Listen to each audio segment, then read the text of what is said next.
Vamos lá. Bom dia, boa tarde, boa noite. É um prazer, no último domingo do mês, nos fazermos presentes no Café com o Evangelho Mundial.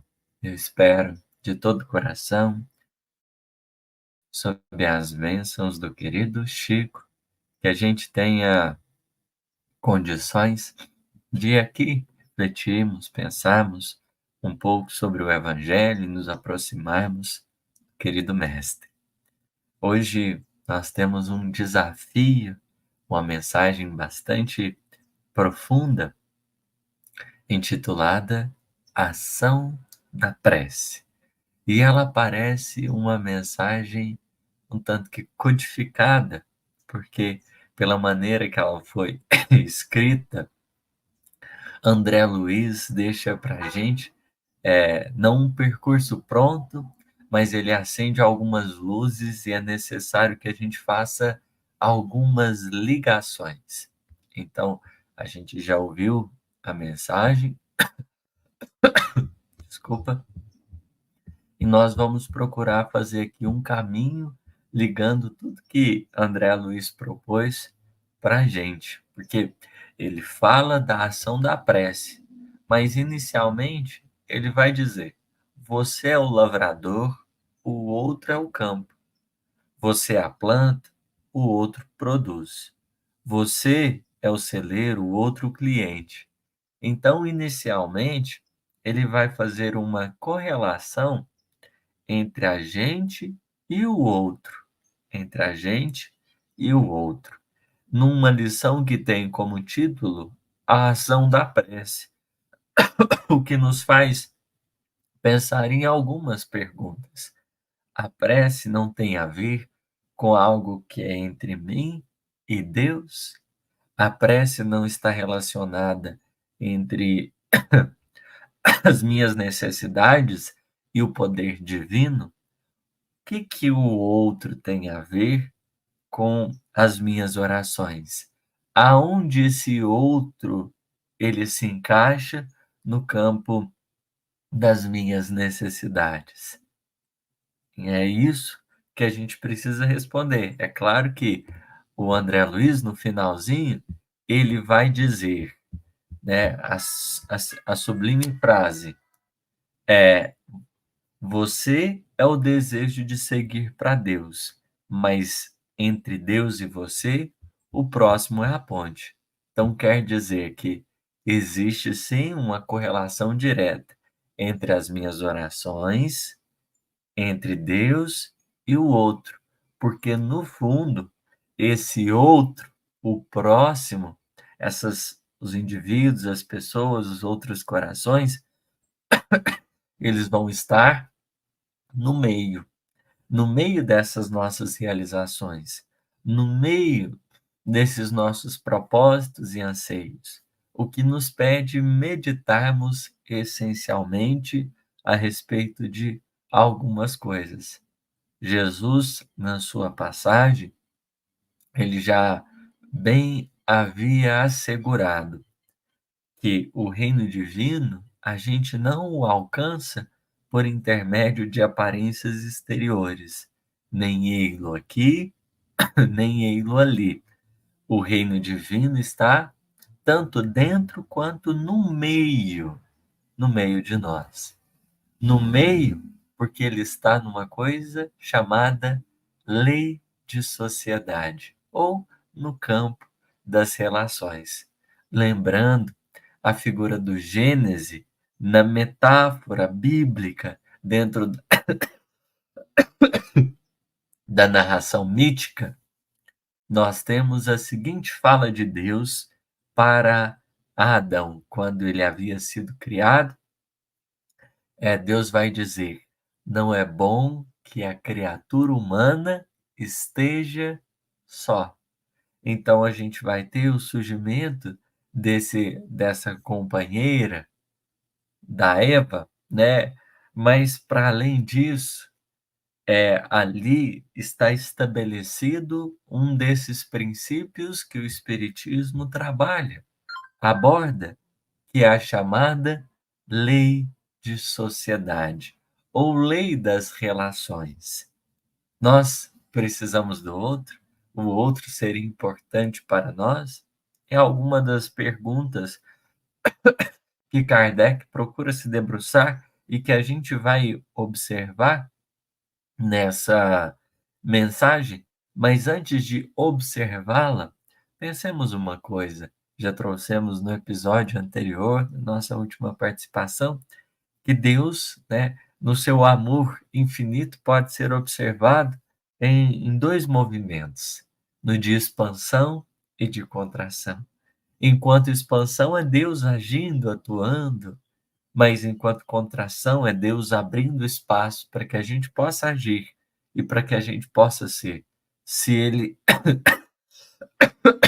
não contraísse, não existiria espaço para nós, para o nosso aprendizado. Pois bem, Deus resolveu criar-nos e ao criarmos ele estabeleceu uma dinâmica. Existe a chamada lei de adoração. Isso quer dizer, o que que a lei de adoração significa? Entre mim e, e o Criador vai existir relacionamento. Então, com essa lei, estava decretado essa partilha, essa convivência entre o, o ser humano e o Criador. Só que não só, né, isso está lá no Gênesis também, quando Deus resolve sempre na viração do dia estar ao encontro das criaturas, né, um símbolo para falar assim, olha, deve existir esse relacionamento. E Deus nos busca para essa convivência. Mas essencialmente, para além da relação entre criatura e criador, há uma outra proposta relacional, que é a que a gente acabou de abordar. Não é bom que a criatura fique só. Isso quer dizer que Deus não só estabeleceu essa necessidade do convívio com ele, enquanto criaturas que somos dele, mas também estabeleceu a necessidade do relacionamento com o outro. Então, a lei de adoração e a lei de sociedade são duas leis que funcionam sob o princípio e a necessidade do relacionamento.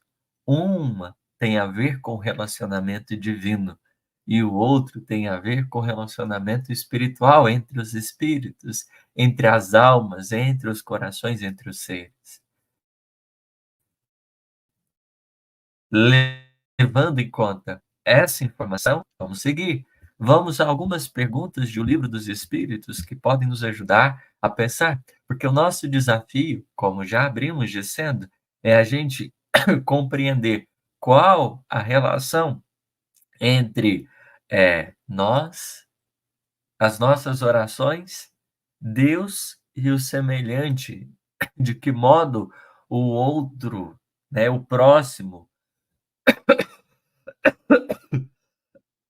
desculpa, de que modo o próximo ele fará parte dessa equação, né? Onde ele vai entrar aí?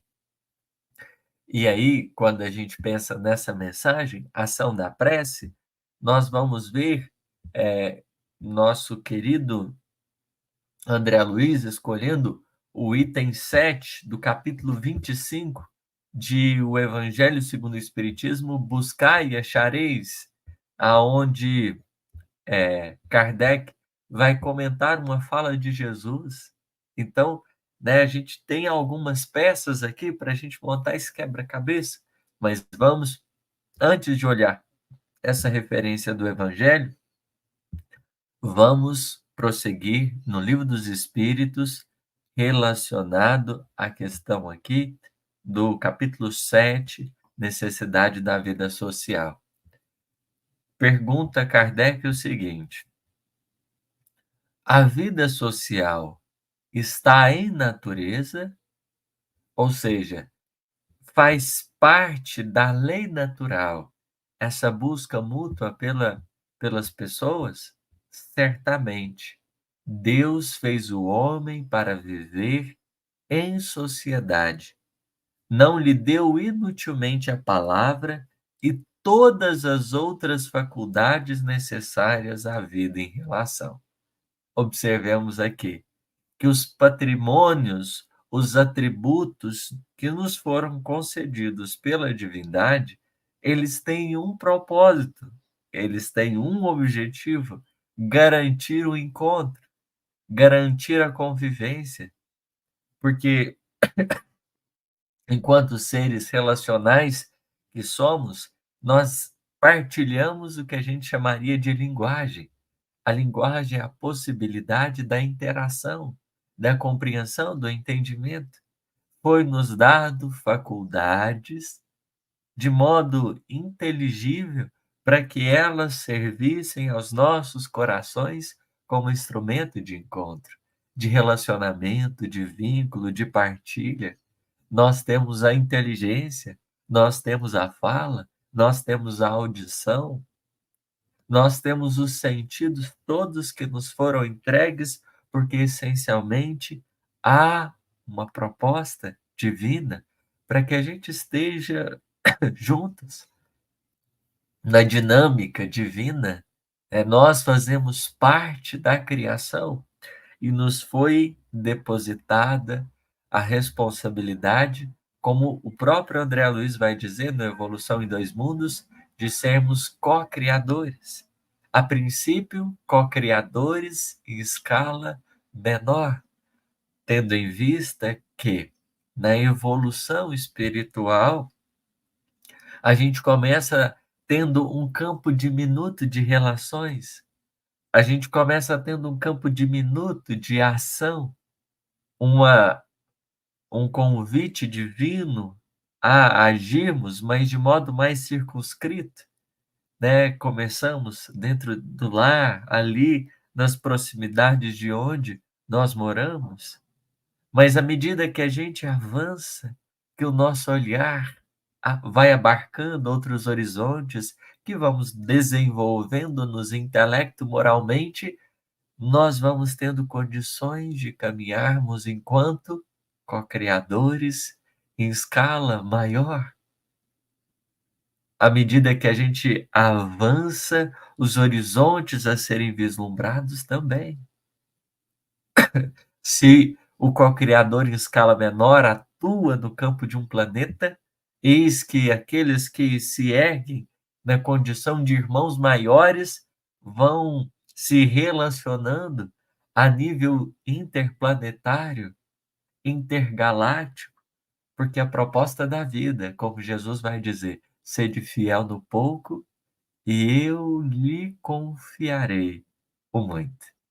Se a gente conseguir ser essencialmente responsável junto ao pequeno grupo, a vida vai nos possibilitando. Se a gente observa as posições de mando hoje, seja de uma empresa grande, seja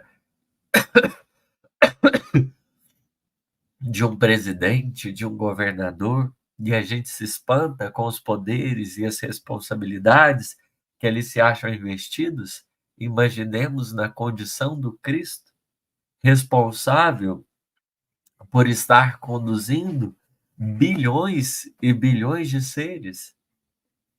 Ou seja, ali no campo das relações, o Cristo tem que dar conta de um monte de almas, né, que não caberiam aqui nas nossas continhas tão limitadas. Imaginemos que no WhatsApp de Jesus só chega notificações assim: olha, a vida de fulano está desse jeito. Ó, fulano está querendo cometer tal deslize. Beltrano está começando a está começando um campo de obsessão. Vamos imaginar que os desafios dele são vários, porque ele é responsável, enquanto um co-criador, em escala maior, pelas nossas existências. Ele é um co-criador em escala maior pelas nossas vidas. Isso é importante a gente avaliar. Um pai, uma mãe tem sob a sua ação, tem sob o seu olhar ali os filhos. O administrador, ele vai constituindo ali a sua gama de funcionários, a que ele se responsabiliza nos propósitos da vida.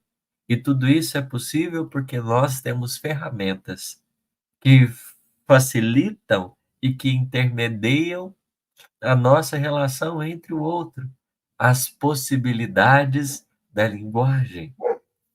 Pois bem, 767. Kardec se ele observou que os espíritos vão determinar que é preciso nos relacionarmos, que é preciso a gente interagir, ele vai questionar do contrário. É contrário à lei da natureza, o insulamento absoluto? Aí as entidades benfeitoras vão dizer, sem dúvida, pois que por instinto os homens buscam a sociedade, todos devem concorrer para o progresso, auxiliando-se mutuamente. Então, existe algo mais do que simplesmente por necessidade de contato. As relações não obedecem simplesmente à necessidade do contato. O princípio relacional estabelecido por Deus, ele serve a um outro objetivo, conforme vai dizer os espíritos. Todos devem concorrer para o progresso, auxiliando-se mutuamente. Então, o campo das relações tem a ver com o progresso. A partir do relacionamento, a gente é convidado também a evoluir, a aprimorar-se, a progredir. E aqui fica interessante para a gente, porque estar na presença de alguém não é só ter a oportunidade de desfrutar da presença dele, mas é ter ferramentas, ter elementos para o meu progresso e para o meu adiantamento. É o que Jesus vai dizer numa mensagem de Neio Lúcio, no livro Jesus no Lar, e o que a gente vai ter para fazer a ponte para o Evangelho, que é a referência dessa lição, ação da prece. Jesus, lá no culto cristão, na casa de Simão Pedro, ele vai numa lição chamada Instrumentos da Perfeição. Ele vai dizer a Simão Pedro e aquele agrupamento pequenino que o outro, ele representa as ferramentas que Deus nos deu para realizarmos a obra divina em nós. O outro é a ferramenta perfeita. Isso quer dizer que a partir do campo das relações, nós recolhemos tesouros, lições, experiências que são fundamentais ao nosso amadurecimento espiritual, material, em todos os sentidos. Porque pensemos, no campo das relações, nós temos pessoas com dádivas e possibilidades muito diferentes.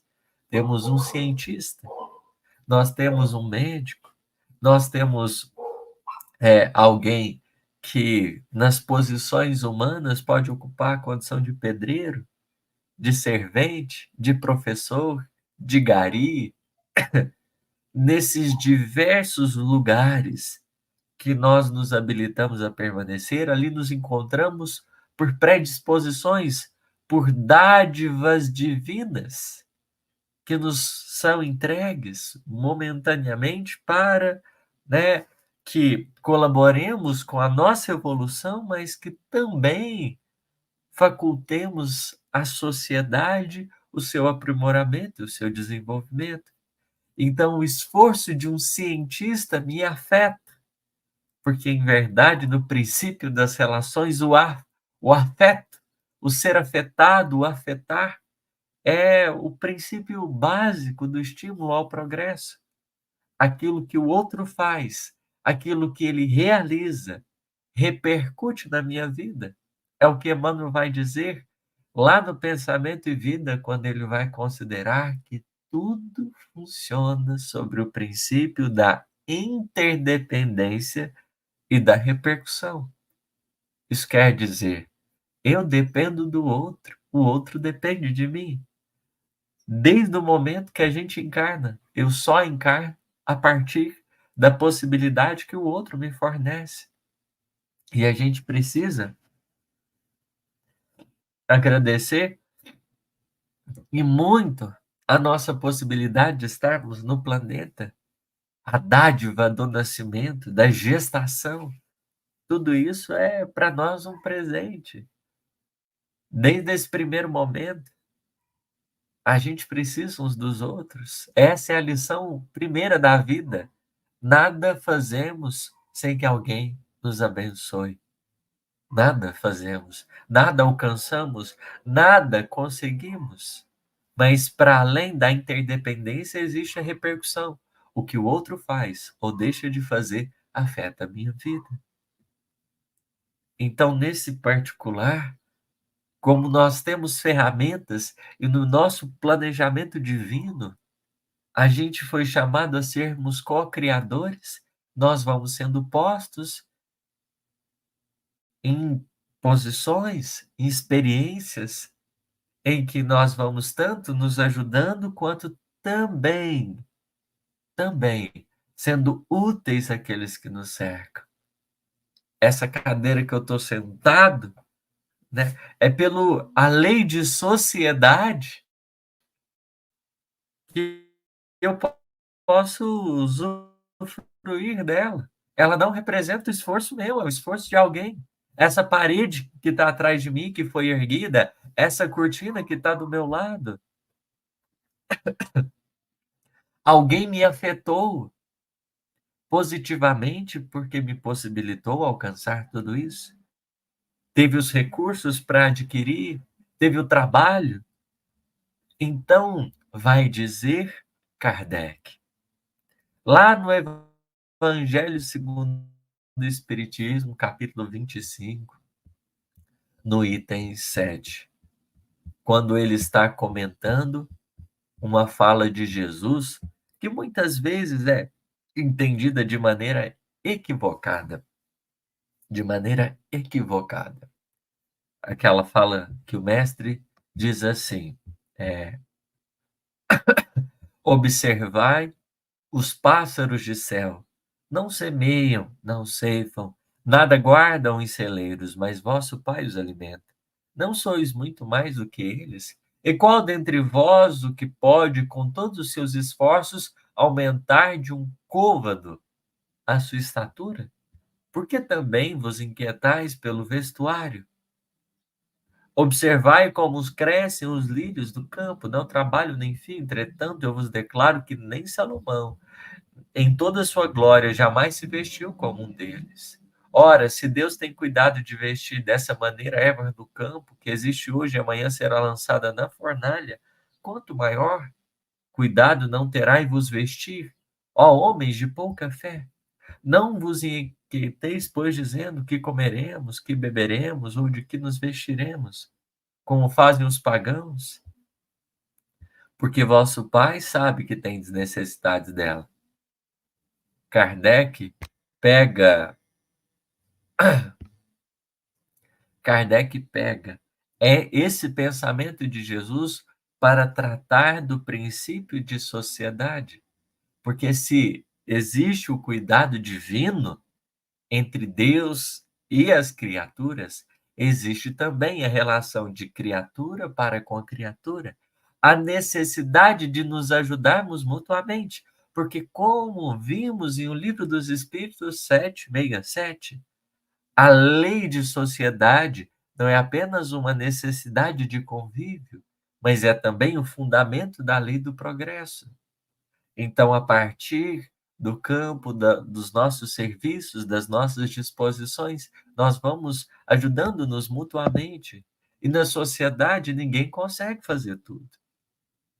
Então, a ação providencial de Deus se dá não simplesmente porque ele nos busca em essência para cuidar de nós, e a gente pode perceber a sua previdência sublime, porque ele é previdência. Deus é previdência e providência. Previdência vem de uma ação anterior. Deus, antes de qualquer coisa, nos capacitou, nos concedeu todas as condições para que a gente agisse. Ele, anterior às nossas necessidades, ele já havia pensado em tudo. Então, as faculdades, as ferramentas, representam um patrimônio extraordinário que ele nos concedeu. Ele já cuidou de nós a partir do momento que nos deu cada uma delas. É uma bênção. Todas essas possibilidades, essas dádivas, essas muitas dádivas que servem a esse objetivo maior, mas, mas, para além de ser previdente, de já ter cuidado de nós e por isso mesmo nos convidar a gente a ter uma certa autonomia na criação, Deus também é providente, porque o pró, né, vem depois. Vamos dizer assim, vamos citar um exemplo para a gente compreender isso. Um pai ou uma mãe tem 3 filhos e os 3 vão para a escola. Naturalmente, vão prepará-los, né, ali de acordo com as suas necessidades. Vão dar o banho, vão dar o alimento, vão preparar a mochila e vai conduzi-los todos para a escola. Cada um na sua série, cada um do seu jeito, mas vão estar todos preparados segundo as suas necessidades. E aí levou para a escola. Isso é previdência. Deus cuida de maneira justa. Previdência e justiça. Deus dá todos os elementos para ingressarmos na escola evolutiva. Mas vamos pensar o seguinte: lá na escola, segundo horário, né, o pai ou a mãe recebe um telefonema. Olha, um dos seus filhos não está muito bem. Venha buscá-lo. Os outros 2 estão bem, então eles vão prosseguir. Mas tem um que não está bem, um que não está bem. Vamos lembrar da definição de providência divina. Providência, segundo Kardec, é a solicitude do Criador para com as criaturas. O que é solicitude? Solicitude do Criador. É quando Deus observa, enxerga uma necessidade que eu apresentei depois dele já ter me fornecido as ferramentas e dádivas que ele me entregou. Então, esse filho, que exclusivamente terá que ser buscado, ele vai experimentar a providência. Todos já experimentaram a previdência, porque foram ajudados de maneira igual, foram habilitados para esse concurso divino. Mas quando apresenta necessidades individuais, a gente conhece o que a gente chama de providência divina. Porque é atenção em relação à minha necessidade em particular.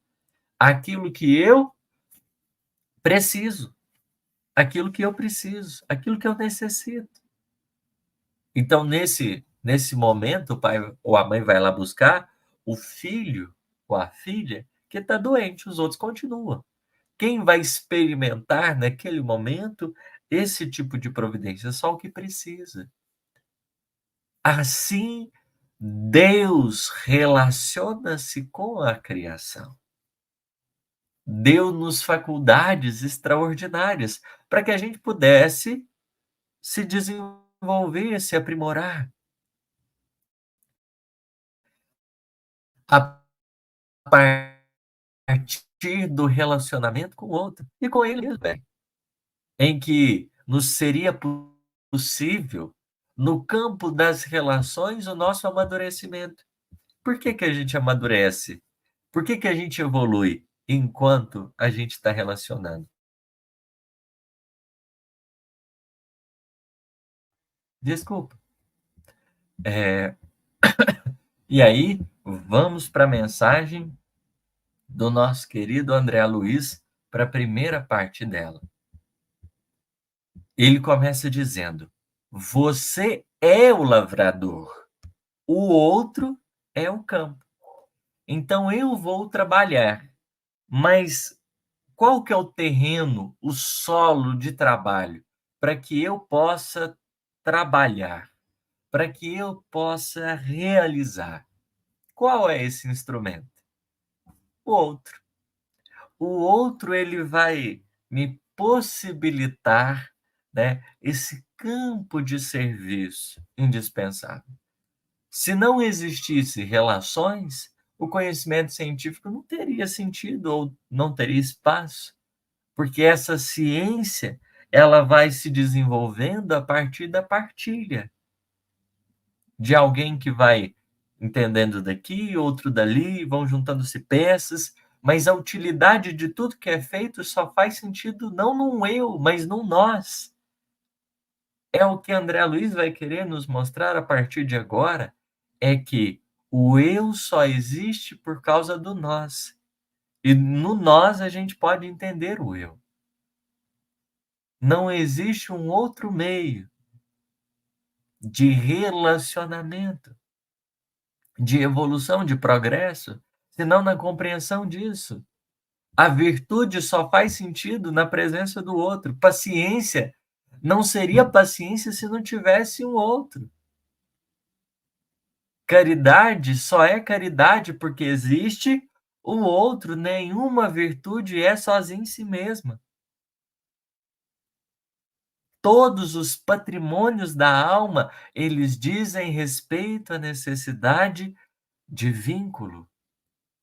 A virtude é o único meio que a gente tem de sustentar um vínculo. Se não fosse a virtude, a gente não estaria junto. Porque nos desacertos, nos enganos e tudo mais, é a virtude que liga as criaturas. Pois bem, pensando então nisso, você planta, diz André Luiz, o outro produz. Então, a gente semeia, mas onde a gente colhe? Se não no campo da vida, nas relações. O esforço de amor que eu realizo, ele reverbera, repercute. É o que, por exemplo, Emmanuel vai dizer quando ele diz assim: quem tem amigos acumula amor, e quem acumula amor ajunta poder. Ele traça uma relação direta entre a gente, o outro, e a nossa possibilidade de experimentarmos a providência, porque no universo, na dinâmica divina, providência divina é vínculo de amor. Porque para muitas vezes responder a nossa prece, que vai ser ouvida e escutada, Deus se valerá de alguém que nos ama. É assim que um espírito na terra, em condições tão difíceis, às vezes de degradação interior, de degradação íntima, diante dos seus soluços, das suas angústias, da sua peleja pessoal, né? Todo aquele estado íntimo, como uma rogativa, ecoa no universo e será respondido muitas vezes na feição, né, divina de alguém que ama, de alguém que está disposto essencialmente a cooperar em favor dessa coletividade.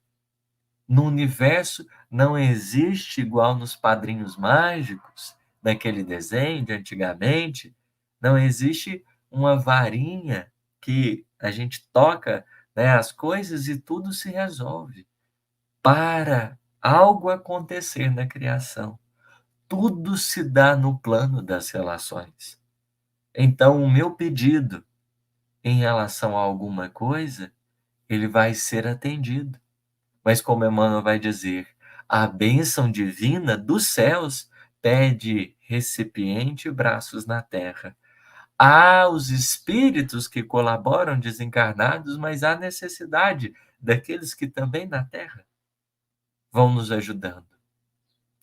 E nesse particular, a gente vai compreendendo que tudo, para tomar um rumo e um caminho devido, funciona sobre esse imperativo da interdependência, porque a providência divina é o cuidado, que é o cuidado pessoal com cada um de nós, vai atuar no campo dos afetos, no campo dos elos. É aí que a gente vê Alcione no livro Renúncia, se despendendo dos altiplanos, né, das esferas superiores para estar com corações aqui na terra, porque no fundo aquelas almas que rogavam uma providência em favor dos seus destinos vão obter de Deus a possibilidade de que alguém as auxilie. Por isso, entre o nosso desejo de alcançar o Criador, entre as nossas preces, entre as nossas orações, vai existir alguém. Porque às vezes a gente está experimentando solidões e aí vem, especialmente, corações que penetram o campo dos nossos destinos. A gente está num momento, às vezes, é, de, de necessidade de abertura no campo profissional e vem uma pessoa que fala assim: olha, tem uma oportunidade aqui, o que que você acha? No fundo, né, esse network que a gente fala na Terra, que muitas vezes se movimenta sob os interesses, ele fala palidamente de um dos princípios mais sagrados, que é os princípios da intercessão. Nossa vida, ela reverbera em outras vidas, as nossas angústias reverberam em outros corações. As nossas boas atitudes. Eu posso ser a resposta da prece de alguém, tanto quanto alguém pode ser da minha. Não conseguiremos precisar fundamentalmente em quais circunstâncias, mas Deus se vale daqueles que estão disponíveis para cooperar na obra divina e nós estabelecermos esses elos, porque no fundo, no campo das nossas necessidades, nós temos a oportunidade de conhecer as pessoas. No momento que a gente precisa, Deus, para além de ter uma necessidade atendida, Ele quer aproximar corações. Porque é justamente nas nossas dificuldades e nas nossas necessidades que o outro se revela para nós de maneira muito mais profunda. Tem um pastor que diz assim: não queira ter seus problemas resolvidos sem antes ter encontrado seu irmão, porque no fundo, na base, esse momento de prece é um momento de encontro e de presença, não só com o Criador, mas também com outras criaturas. E se a gente não aproveita as dores e desafios para esses encontros, a gente não cresce. Porque é justamente estarmos conectados é o grande fundamento. Toda experiência passa, mas o vínculo fica. O outro é o feedback. É o meu retorno das minhas ações e comportamentos, mas ele também pode ser a bênção, tanto quanto a gente, para essas estruturas da vida que se articulam. E nós somos chamados a fazer parte dela. O meu esforço enquanto profissional, enquanto um ser humano, ele reverbera fora e dentro, porque não tem como pensarmos no reino divino sem uma construção dentro, mas no meio de nós. Obrigado pela paciência, pela misericórdia.